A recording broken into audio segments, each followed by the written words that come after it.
Today, we're talking about change at work, AI, layoffs, and what to do next. My guest has led massive transformations for Fortune 1000 companies, and now she's helping people do the same for their own careers. Welcome to the NeuroLeadership Edge, brain science for bold leaders ready to master their mind and own their voice. I'm your host, Claire Hayek, neuroleadership expert, ex-engineer, lifelong musician, and founder of Mind, Soul, Purpose Team Building.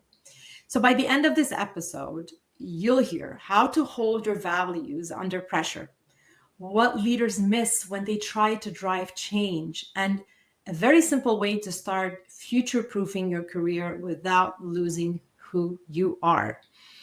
Our guest today, Laureen Knudsen, is a globally recognized transformation executive with over 30 years of experience driving enterprise-wide change for Fortune 1000 companies. As a chief transformation officer and trusted advisor to the C-suite, she leads organizations through AI-powered business model on innovation, operating model redesign, and sustainability-focused strategic shifts. Now, as the workplace undergoes rapid disruption from emerging technologies, unfortunately, this is the reality, Laureen is expanding her focus to actually help individuals navigate this transformation on a personal level. Drawing from decades of leading large-scale change, she empowers professionals to future-proof their careers, build new paths post-layoff, and redefine success beyond traditional corporate roles. That's a lot of things you do, Laureen. A lot of amazing things you do. How are you doing, Laureen? I'm doing great. Thanks so much for having me here, Claire. I'm really glad you're here. I think the subject is very relevant. How to future-proof your career. We hear a lot about layoffs literally every day. And, this is the new shift. That's a big change happening. And,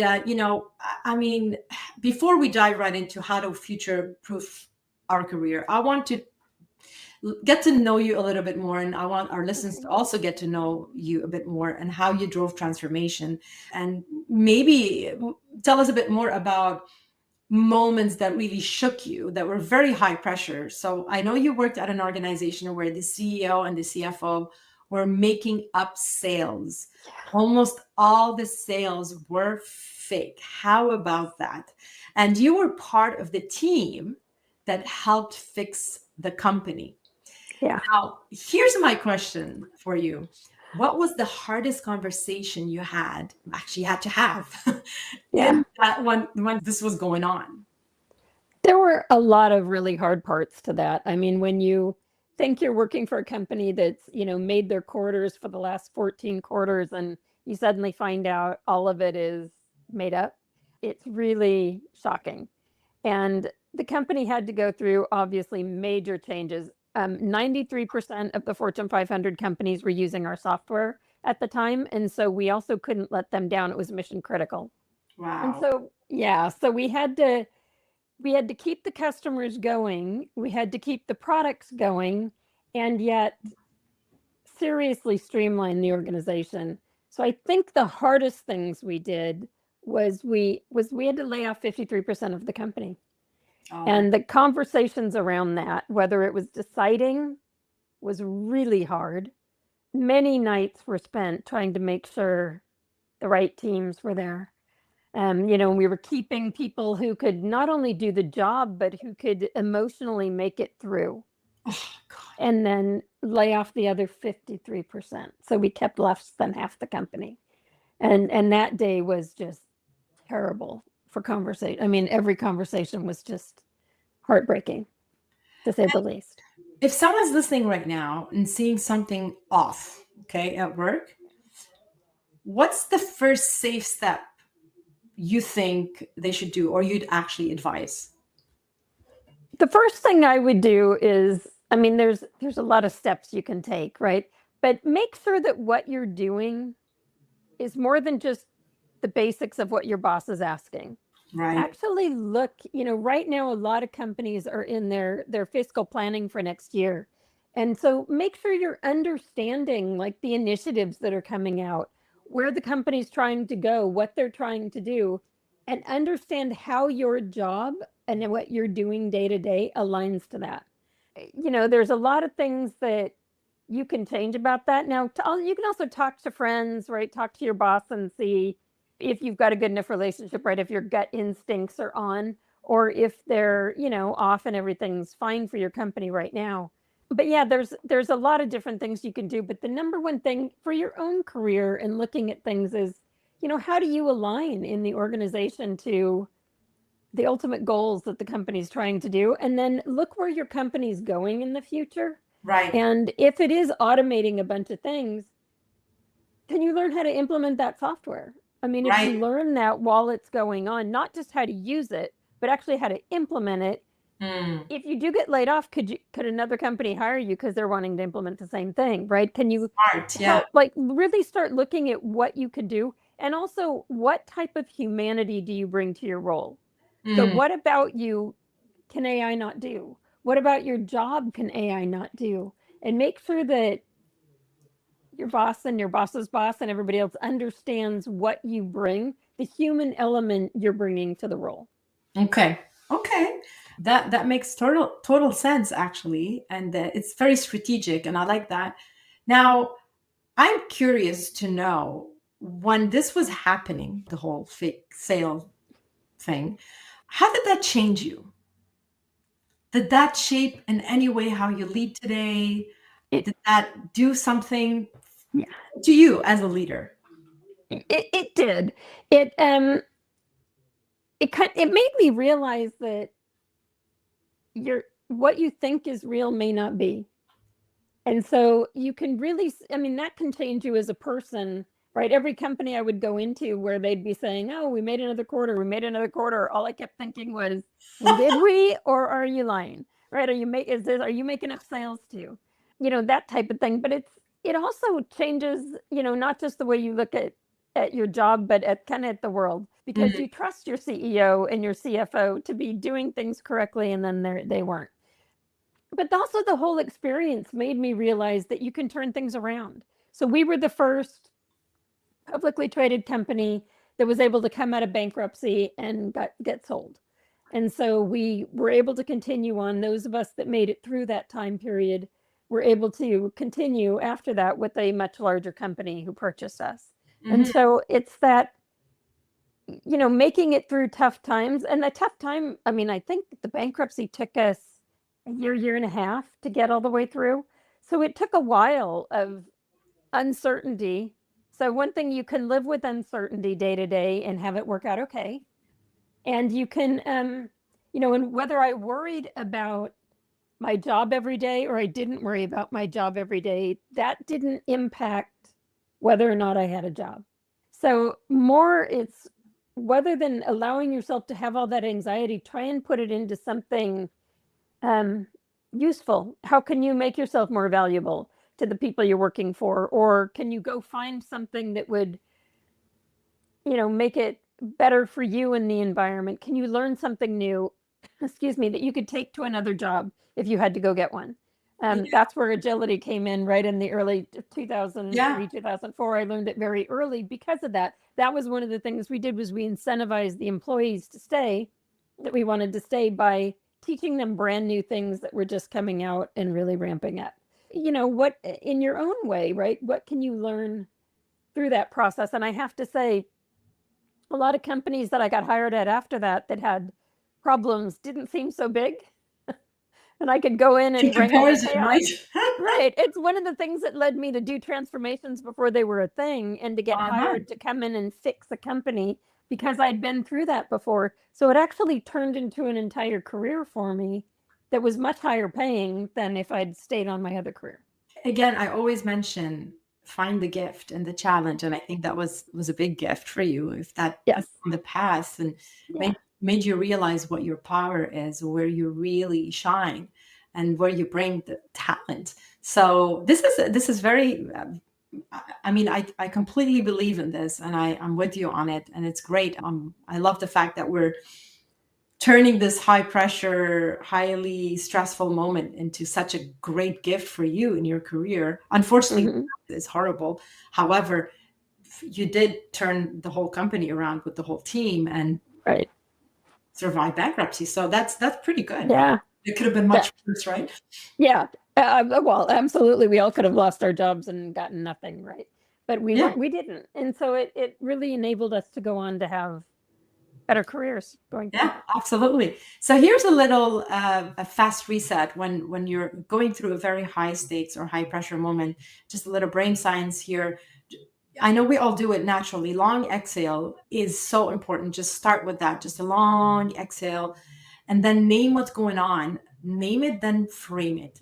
Example: one long exhale to calm your body and just say out loud what's happening. So I'm anxious because something feels wrong, or whatever the case may be. Then frame the next best step so you can get out of it. Mm-hmm. Here's the one action I can take today. So don't just drown yourself in the anxiety and spiral down. Frame it right away and say, okay, what can I do? How can I take action Mm-hmm. to turn this around? It takes about a minute and helps you think clearly, puts you out of your amygdala into your prefrontal cortex. I call it the say it out loud rule. So this can be applied when you're feeling something negative going on. You just completely become mindful. What's happening with me right now? Just say, this is what's happening. Saying it with your voice out loud. Your brain is listening. So you already took away that drama just by saying, oh, I see, I'm labeling it. And then, okay, what am I going to do about it now? What can I do? One little step I can do. When you say it out loud, you empower yourself. And then again, your brain is listening. So now your brain is going to look at it differently. And your voice is actually very powerful. Saying it out loud, it involves different parts of the brain, not just the thoughts. It's the as well as the hearing and the motor capabilities as well. So you're putting those layers on and on. So now you have like a 3-part army here ready to work for you because saying it out loud. So I hope like that. People, yeah, it's so simple and we don't think about it because we always spiral in our own thoughts, and then we can go really into our DMN, our default mode network, and completely now it becomes totally hyperactive, and then we come up with all these thoughts. It's just nothing's happening. It's just all in our head, and we can go way out of proportion. So stop it when you can. The minute that you feel like, okay, here we go, I'm spiraling here, I'm going off of my thoughts. So hopefully that helps. And I just want to move to something that you shared with me, something about being true to yourself and your values. And I really want people to hear it in your own words when it comes to signs that tell you it's time to go, and how that relates to being true to yourself and to your values. Yeah, and I think the younger generation kind of has this better than some of us that have been around for a while. Couldn't agree more. Right? Yes. And it's that, what do you believe in? How do you want to treat your customers? How do you want to treat people? How do you want to be treated? And really making sure that the company you're working for is aligning with those values. Mm-hmm. And, there's a balance between making a good living and hating your job every day, and then making less and maybe liking your job a lot more.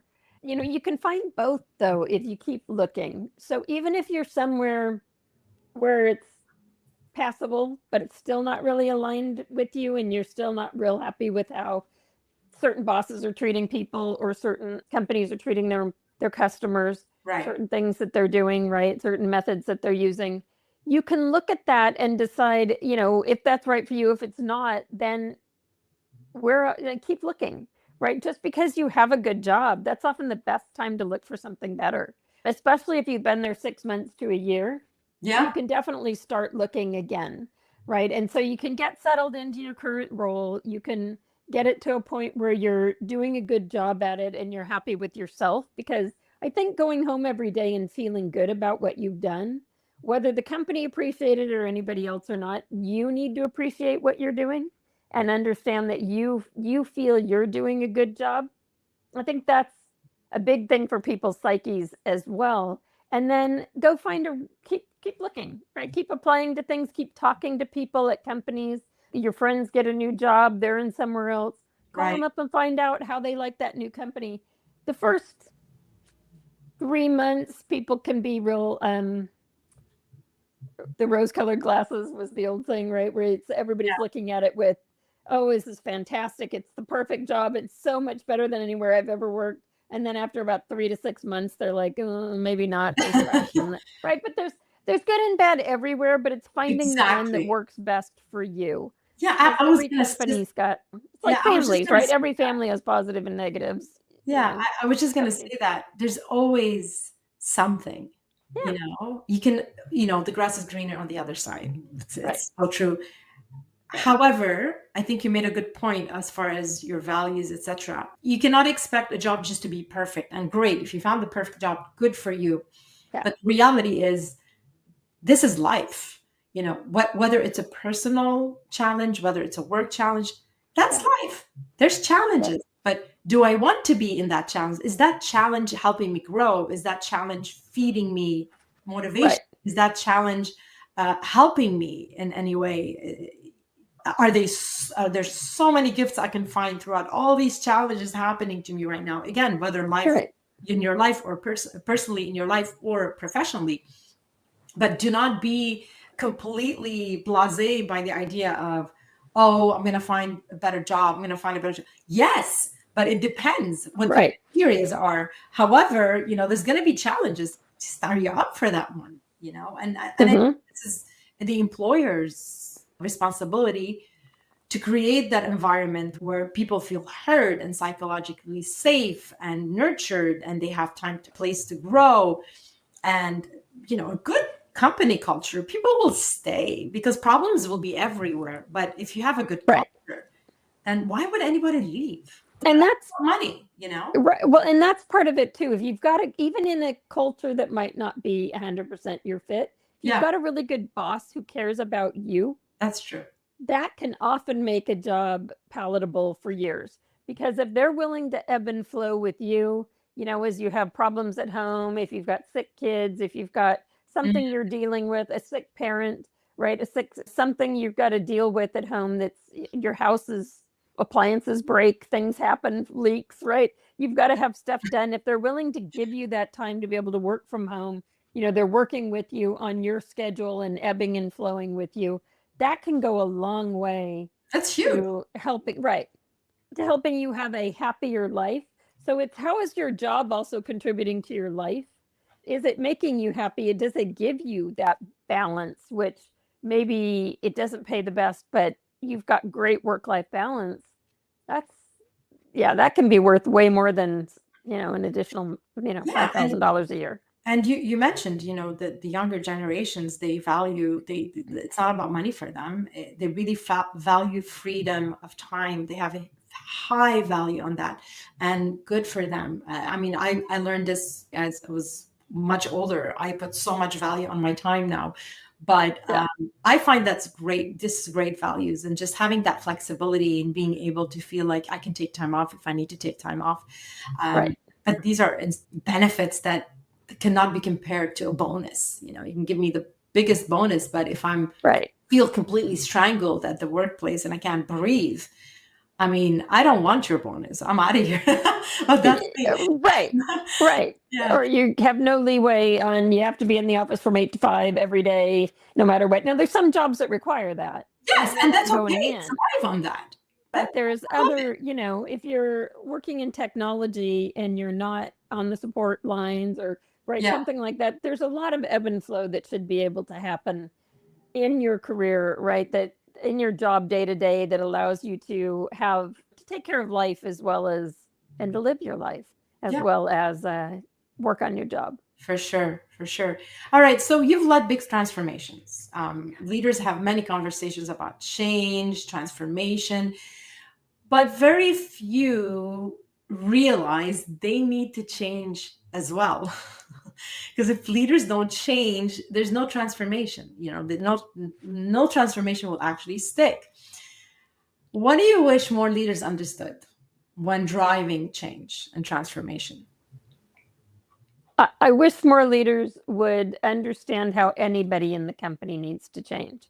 There's a couple things actually. So they do need to change. I've actually seen a leader derail a transformation that was going on for 9 or 10 months, had great momentum, and they came back, and instead of looking at a dashboard that had been set up for them with real-time data, they asked for a status report. And as soon as teams have to start filling out, some document status report, they're Right. not entering data anymore. So No. there goes all of your real-time data, right? Because the leader didn't want to change, and they were like, well, just write it down in the same PowerPoint you've always given me. Stuff like that, they have no idea how much that completely derails what you're doing for the organization. And it's kind of interesting how clueless some of them really are. They also need to realize, though, that the change isn't like, you can't have an external organization. So many of them set up transformation offices that go into all the other departments and go, we're here to save you. We're here to help you do your jobs better. But they don't know how those people do their jobs. Right. So there's the people needing to change need to be involved in that change. And they know their jobs best. If you go all the way back to the original, like Toyota that did it first with lean transformations, the way they were most successful is by every single employee looked at their job every day and said, what could be better? What could I do better? What could make my job go faster? Right. What could help me do my job faster? And everybody collaborated across the system the entire way, right? It wasn't just optimizing for my department, which so many companies do as well. It was optimizing the entire flow. But everybody started to understand that, and every employee could speak up and say, I think we could try this, and I think it would speed up this part of the process. And since everybody had a voice, they're much more likely to do it. And so there's both the give and take of everybody needs to be involved, all the way from the CEO down to the newest person you just hired, whether it's an intern or whatever. Everybody needs to be involved in that. And that, absolutely. Very wise words. These are gold nuggets, people. If you're listening, take this down. Let's talk about your new focus, Laureen. Now you're helping people transform themselves. I mean, I know, we all know there's nothing new. I mean, there's just, innovation is everywhere. It's happening more quickly than ever. AI is one of it, but there's so much more. And there's the stress of trying to keep up, and it's pretty intense. So if someone was laid off last week, what are the first steps you'd have them take? I'm talking to a lot of people who have been laid off. Right. And I'm just starting in this because I left corporate America about a year ago to go do my own thing finally. I'm kind of ebbing into retirement. I'm easing into that. And so, I went out and just started, I love to learn. So I went out and started looking at all of the other ways to make money. How can you make money that you don't have a job? And it helped me to really, when I'm talking to these people, to give them hope. You can go find another job, but a lot of people, it's funny, they're getting laid off, and one of the first things they look so disheartened when I get on the phone with them. And it's primarily because they really don't want to go take another job doing the same thing they did before. Right. It's like that just feels soul crushing to them. And so there's a lot of other ways to make money, right? There's ways today, and with AI coming up, there's going to be newer and newer ways as more automation comes into things for you to make your own money easier. And there's from podcasts, writing books, webcasts, web, YouTube videos, there's a lot of people that now get paid to go to amusement parks every day, or, Disney World and Universal Orlando and SeaWorld as their day job. And they're making enough money to buy houses and pay their mortgages and buy really nice cars and have their kids go to private schools. I mean, it's amazing how much you can do. You can write all sorts of types of books. There's all sorts of things you can do. And there's so much more hope out there for doing things your own way if you're not real happy in corporate America. And so I am writing my own book on that because I've learned so much. And there's so many people that I'm seeing on LinkedIn that are just so down, they're so disheartened by everything going on. And there's, just like with every other period in history that turned over, right? Everybody who worked with horses and things thought it was the end of the road when cars got developed. machinery, factories Absolutely. got built, Been right? through All this of many the times. Yeah, for sure. individual people, right, felt they were Yeah. having problems. And it's just not the case, right? Yes, maybe your old role won't be there in the exact same format, but there will be something that needs to get done that can align with that. And teaching people things, helping people to learn things, and doing it in a way, like I said, come up with what makes you different than an AI tool. So, what is it about you what part of humanity can you bring into your role or into a company or into, do you have to work with large companies? Can you work with small ones in your area and bring your marketing skills to them? Can you bring your marketing skills to, or some other skills, bookkeeping, whatever you're doing, into medium-sized companies that people are starting around you?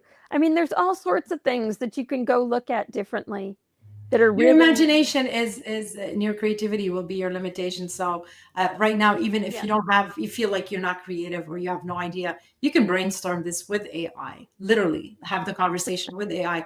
AI can help in so many ways. Open up the yeah, brainstorming when it comes to that. So thanks for sharing that. That's I think it's very relevant, and I think a lot of people, some people know exactly what to do. Some people are completely lost. So this is, I think, very yeah. relevant to listeners here probably going through this. It's Hmm. not the end. This is not the end. Let's jump right in to rapid fire questions. So these are 30 seconds replies, very short. Um, Okay. are you ready? Ready? Okay, I have two questions for you. First Okay. one ritual you won't skip during heavy change, heavy disruption. Meditating in the morning. Awesome. One book or podcast that rewired how you lead. Joe Hudson, Art of Accomplishment. Wonderful. Very, very interesting. So here we're already at our listener challenge. So what I want you to do this week is do a human check-in. Pick three people in your organization and ask them three questions. What's one thing about the current situation, current change, current challenge that actually worries you? Okay, so what's one thing about the current situation, change, etc., that worries you? The second question, what's one thing that actually excites you about it? And the third question, what support would help you right now? So after that, write down one action you'll take for each person. I think this is a great way to deal with change Fantastic. and reframe, right? Reframe, Hmm. redirect that challenge and make it a bit more, let's see what can we do about it. So get you out of your amygdala and get you back into your focus. Now, again, thanks so much for everybody for joining us today. Thank you so much, Laureen, for joining me today and for all the gold nuggets. I always want to remind you, everyone, if you are watching us via video, you see a QR code up there. Please scan it. There's tons going on, webinars, masterclasses, a lot of resources that I share for free. Scan the code, follow on social media.